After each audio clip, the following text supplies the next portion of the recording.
And we are back with our daily Bible readings. Today's March 12th, Deuteronomy chapter 19. When the Lord thy God hath cut off the nations whose land the Lord thy God giveth thee, and thou succeedest them, and dwellest in their cities and in their houses,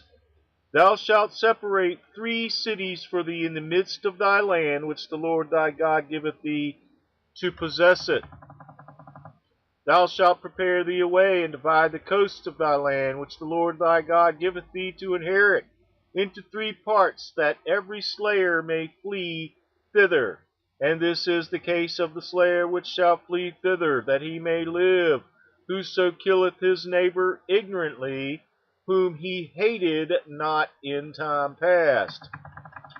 As when a man goeth into the wood with his neighbor to hoe wood, and his hand fetches the stroke with the axe to cut down the tree, and the head slippeth from the helve, and lighteth upon his neighbor that he die, he shall flee unto one of those cities, and live, lest the avenger of the blood pursue the slayer, while his heart is hot, and overtake him, because the way is long, and slay him, whereas he was not worthy of death, inasmuch as he hated him not in time past. Wherefore I command thee, saying, Thou shalt separate 3 cities for thee, and if the Lord thy God enlarge thy coast as he hath sworn unto thy fathers, and give thee all the land which he promised to give unto thy fathers, if thou shalt keep all these commandments to do them, which I command thee this day, to love the Lord thy God, to walk ever in his ways, then shalt thou add 3 cities more for thee beside these 3,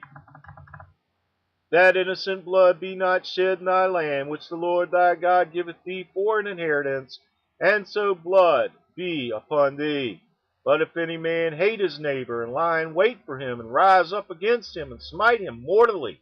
that he die, and fleeth into one of these cities, then the elders of his city shall send and fetch him thence, and deliver him into the hand of the avenger of the blood, that he may die. Thine eye shall not pity him, but thou shalt put away the guilt of innocent blood from Israel, that it may go well with thee. Thou shalt not remove thy neighbor's landmark, which they of old time have set in thine inheritance, which thou shalt inherit in the land that the Lord thy God giveth thee to possess it.